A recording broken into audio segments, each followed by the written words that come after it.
Você leu Isaías 53 hoje, né? E tá brifado ali, né? O judeu lê Isaías 53, né? E nem assim ele crê. Quer dizer, você, ao ouvir de novo a minha leitura de Isaías 53 hoje, e aquela pequena explanação, ficou com certeza absoluta de que é praticamente um briefing Tá brifado ali. acerca de Jesus, Claro. escrito 800 anos antes por Isaías. Brifou lindo. E os judeus é que são os donos desse texto. Isaías, um judeu da Judéia, É dos caras, né? e era um indivíduo, um levita. Era da tribo de Levi, porque ele era um sacerdote. Então, mais uma relação íntima ainda com o texto. Os sacerdotes tinham uma relação diferente com o texto bíblico, porque eles tinham acesso. O templo era a biblioteca dos textos bíblicos, então eles podiam acessar mais do que qualquer outro grupo humano em Israel. Agora, o extraordinário é você ver o que os judeus fizeram com Isaías, o profeta Isaías, e no profeta Isaías, o que eles fizeram com Isaías 53. E tá caindo uma chuvinha gostosa aqui, minha gente. Não sei se está dando para ver aí, porque aqui, ó, chega a estar cheio Tá chovendo aqui. Tá vindo aqui para nós, inclusive para a lente da câmera, mas tá tudo bem. Deixa eu voltar aqui ao Isaías 53. O que eles fizeram com Isaías? É, o que extraordinário é que você vê, quando Jesus chega, antes de Jesus chegar, a que Isaías 53 estava relacionado? Na teologia rabínica Tá. de Israel, Isso. antes de Jesus chegar. Boa. Ele estava relacionado ao Messias. Só que eles esperavam que o Messias, que houvesse dois papéis no mesmo Messias. Ele encarnasse primeiro o papel daquele ser que não é reconhecido, que anda no segredo da estrada e é rejeitado, mas ele é o filho do Pai da eternidade, ele é o príncipe da paz. Mas que logo depois ele iria como que tirar esse véu e se apresentaria como Messias glorioso, poderoso, vitorioso e sublime. Venceria todos os inimigos de Israel e desempenharia esse papel monárquico salvador, que exaltaria Jerusalém acima de todas as nações, e a casa de Davi, literalmente, se transformaria no grande reino universal. Na casa de Davi. Isso era a esperança deles. Ou então havia aquele outro grupo rabínico que dizia o seguinte: não, são provavelmente dois Messias. Um venha e cumpra esse papel sofredor pela ignorância do povo e morra como um cordeiro pelo povo, no lugar dos pecados do povo. E depois venha o Messias vitorioso, glorioso, depois de um tempo. Então primeiro vem o Clark Kent, depois vem o Superman. E o Superman. É isso? Era. Mais ou menos isso.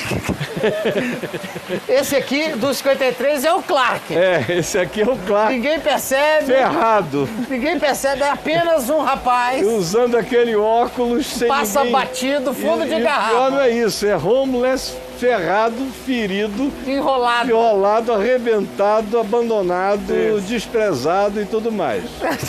Bom, aí veio Jesus.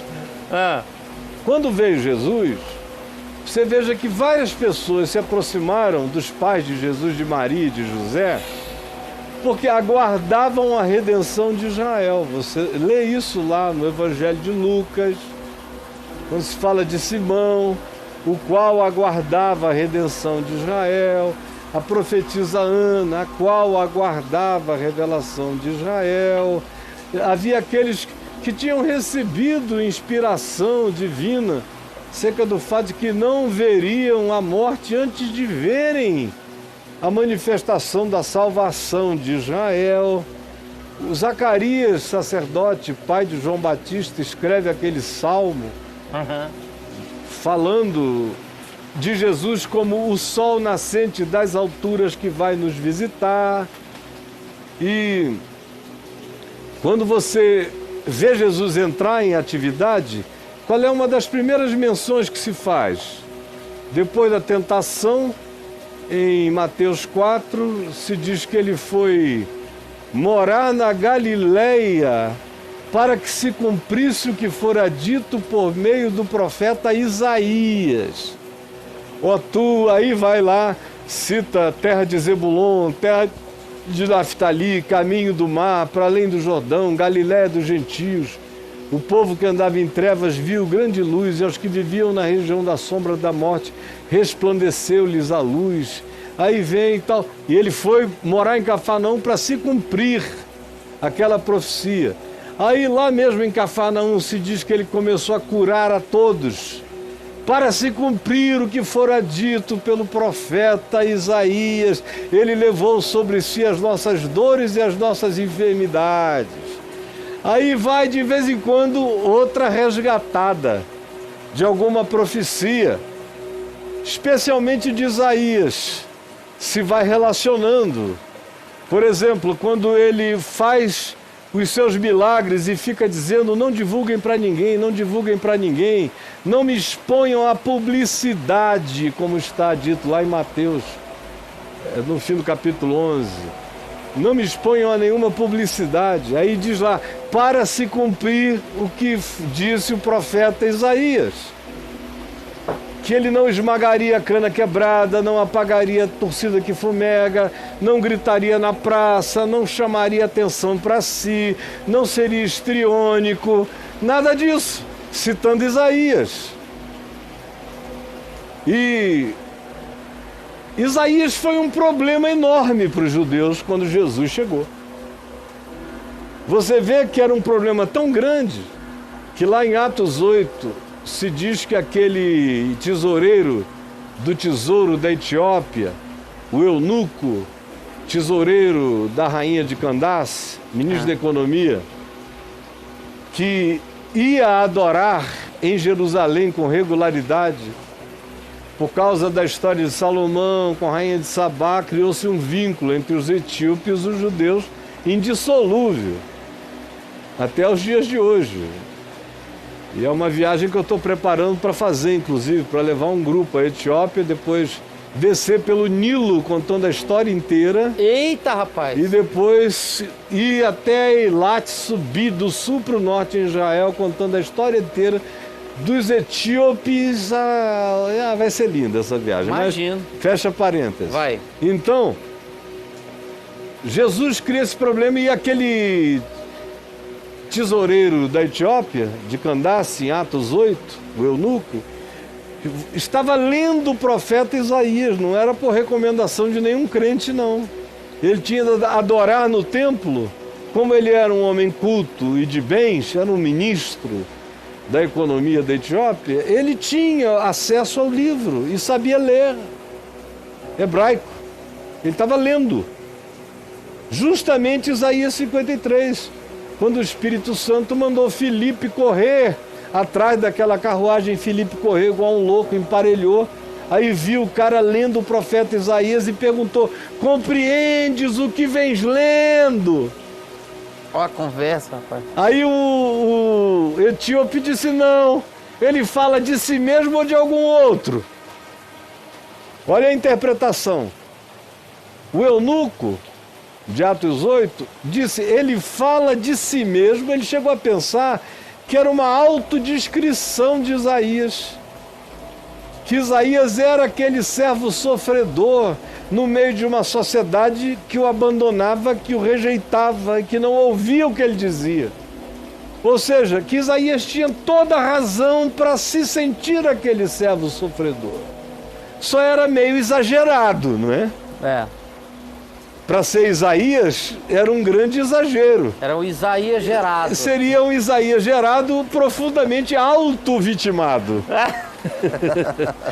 Feinho e bobinho.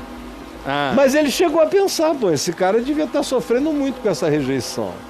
Ele está falando dele mesmo ou de algum outro. Aí parou a carruagem e convidou Filipe a subir. E Filipe, começando daquela porção, anunciou-lhe Jesus e o Evangelho. E o cara disse, escuta, eu creio nessa pregação. Ali tem água, eu posso ser batizado? E o Filipe batizou o eunuco. Após tê-lo batizado, o Espírito de Deus arrebatou a Filipe, que evaporou, desapareceu da presença do eunuco e foi se trasladar para quilômetros de distância até Asdod, cidade dos filisteus, que naqueles dias era chamada de Azoto, mas é Asdod dos filisteus, que está a quilômetros dali. Ele evaporou aqui e se rematerializou lá. E o eunuco viu aqueles... O desaparecer de Filipe. O Filipe ficou enlouquecido de alegria. Ele viu que tinha sido uma visitação dos céus para ele.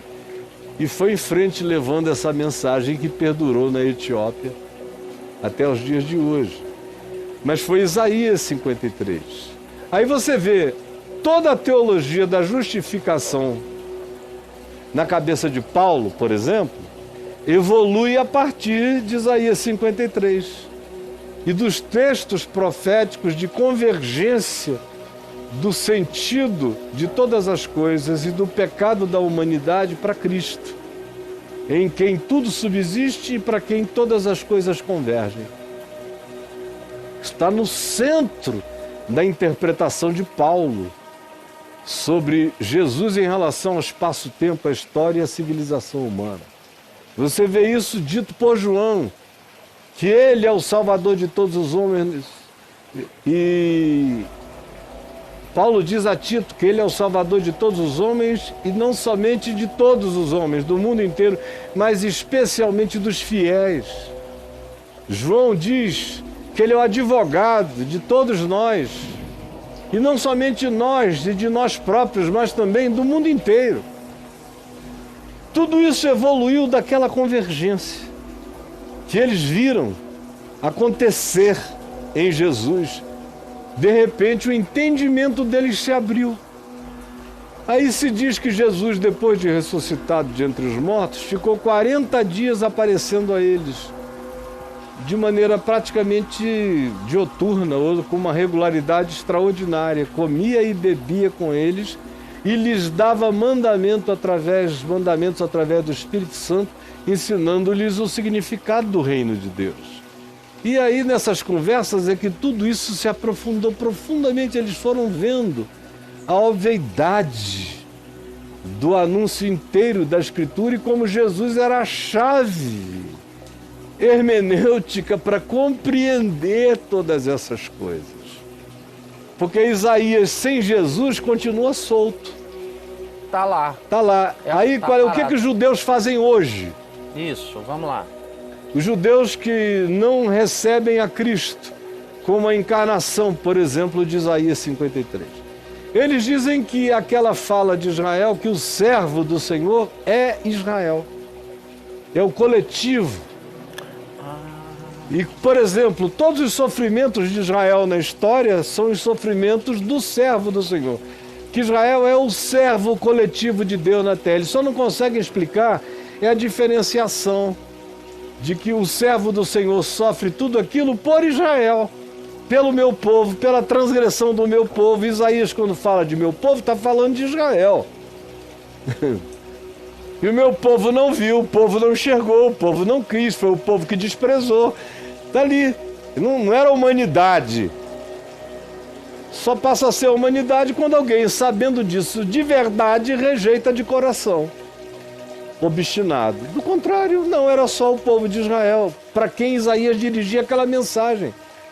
E todas as demais que eram rejeitadas. Então, o que os judeus, que são em geral os de linha teológica liberal, que dizem isso, não conseguem explicar a ambivalência do texto.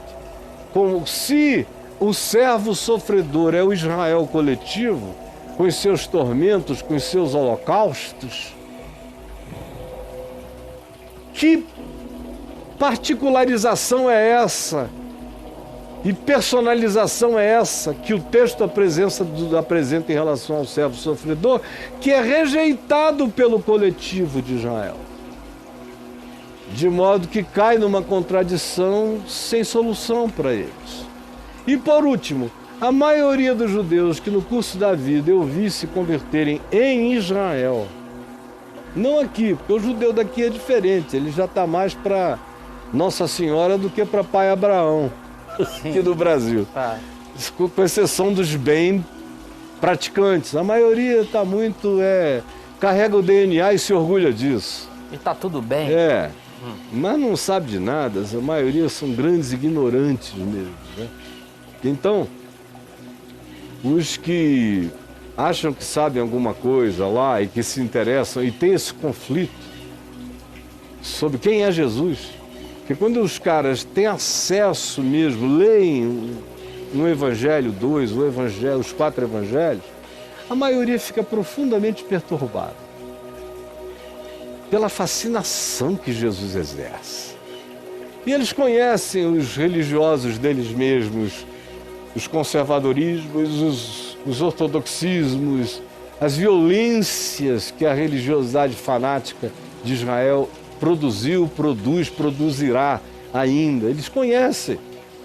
Eles são cientes. São cientes, que eles apedrejam mesmo. Você passar lá a pé num bairro judeu, você vai ser hostilizado, geral. Se fosse no sábado, você leva pedrada se não sair logo de lá. Que isso, Caio? Hostilidade mesmo. Eles sabem disso tudo. E vem já aquela fascinação de Jesus e todas as remetências que os evangelhos fazem para o cumprimento de profecias, de salmos, como ele era um cumprimento da essência do amor de Deus no Velho Testamento, que ele era aquele ambulante da graça, aquele Deus em estado de peregrinação entre os humanos. Ali, eles ficam chocados com Jesus. Ao mesmo tempo, eles sabem as implicações de tomarem uma decisão dessa. Como implica em banimento, em afastamento familiar. Não é brincadeira, não. O cara tem que ficar na moita. Então eu encontro muita gente que disse, lendo Isaías 53, eu fiquei curioso. E fui ler os evangelhos, e nos evangelhos eu criei. Agora eu creio só para mim, eu não falo para ninguém. Não sai do armário. Não falo para ninguém não, porque vai dar muito problema para mim. Mas eu creio. Tem judeu a beça que vem e me pede oração. No curso desses 42 anos indo lá. Me pedem oração. E eu oro em nome de Jesus e termino o cara amém. No dia seguinte, como agora recentemente, eu vi já na Turquia uma outra pessoa dizendo, ontem eu falei com Jesus sobre o que nós conversamos. Ontem eu falei com Jesus. Pô, gente. Aí o cara começa a falar com Jesus, eu não estou dando a mínima para a história. Sei, Caio. E deixo ele ir naturalmente. Não digo que ele tem que levantar a mão, gritar, nada. Para mim, ele começou a conversar com Jesus. E eu digo, vai em frente. Jesus é para conversar mesmo. Vai conversando com Jesus que está tudo resolvido. Mas é uma angústia. Você vê o povo judeu vivendo, a maioria não quer pensar no assunto, como a maioria dos cristãos também não querem pensar no Evangelho. A maioria quer gritos de guerra da religião, para eles repetirem, dizerem que são de Deus. Mas conhecer, entender, mergulhar, se deixar possuir, crer na pregação do jeito que eu expliquei hoje, é muito pouca gente que quer, brother. Muito pouca gente. Jesus é um bom verniz, mas ninguém quer tê-lo como âmago da vida. Uma saideirinha aqui. A gente vê, assim, se você espremer o Papo de Graça ao longo de todos esses anos, você vê que muitos, o pessoal, esses evangélicos de hoje em dia são muito idiotas, né? Que é uma, você igual fala, perguntas idiotas, uns idiotas. O judeu, né? O judeu, ele é mais idiota do que o cristão, cara? Olha, de brother, vista religioso, ok? eu não tenho condição de avaliar isso. Eu acho que a questão do judeu não é tanto idiotice, é cauterização. É essa coisa de se sentir o judeu. O que acaba com o judeu é se sentir o judeu. Ou o cara mergulha na auto-vitimização histórica, nós somos tão superiores que todo mundo nos persegue, ou ele mergulha no supremacismo mesmo de dizer nós somos uma raça eleita, seja por Deus, seja pela genética, seja pelo que seja, nós somos diferentes mesmo, e são extraordinariamente diferentes por causa da história, como eu já expliquei aqui em muitas ocasiões. E que formou uma cultura diferente. Agora, a própria estrutura do judeu é diferente da nossa. Nós somos uma geleca mole, uma geleca. Como daquele velhinho que fez um vídeo que bombou. Como é o nome daquele negócio que ele fez? O slime. É o slime do velhinho que fez um slime. Então nós somos um slime, nossa cultura é um slime. Já a cultura judaica não, ela é um diamante, bicho. É de outra natureza. É outra pegada, né? Outra resistência. A gente está falando de 4.000 anos contínuos de uma civilização com pai, mãe, herança e alvo. Coisa que o Vaticano nem cutuca, né? Ninguém na Terra tem isso. Não tem essa com coisa, essa consciência. com essa pegada. Enfrentando a diversidade humana como eles enfrentaram. Nenhum povo foi tão exposto à diversidade humana quanto eles foram. E conseguiu sobreviver e não ser diluído no meio de tudo isso. Eles continuaram ao contrário, cada vez mais resilientemente focados em quem eles eram. Então é diferente. Lá você tem muito mais trauma também. O judeu tem muito trauma sobre Jesus por causa do cristianismo. Tá. O cristianismo traumatizou definitivamente os judeus para Cristo, para Jesus. E você vê judeus que dizem mais ou menos o que o Gandhi diz. Jesus era legal. Agora, o cristianismo é uma merda. Isso. Muitas vezes. E os grandes sofrimentos judaicos, os maiores, não foram infligidos pelos egípcios e nem pelo cativeiro em Babilônia. Os maiores de todos aconteceram sob a égide do cristianismo, nos últimos 2.000 anos, especialmente de 1.700 anos para cá. Então, foram os perseguidores mais contínuos, e ainda somos. Tem muito movimento anti-judeu no ocidente da Terra, no meio da cultura cristã. Então, como também tem movimentos de quase culto, ou de culto a Israel, aos judeus, a isso tudo, numa idolatria genético-histórica do Estado de Israel, não compreendem a diferença entre o povo de Israel, a nação de Israel, o Estado de Israel e o Israel espiritual. Segundo Paulo, segundo Cristo. Eles não entendem a diferença.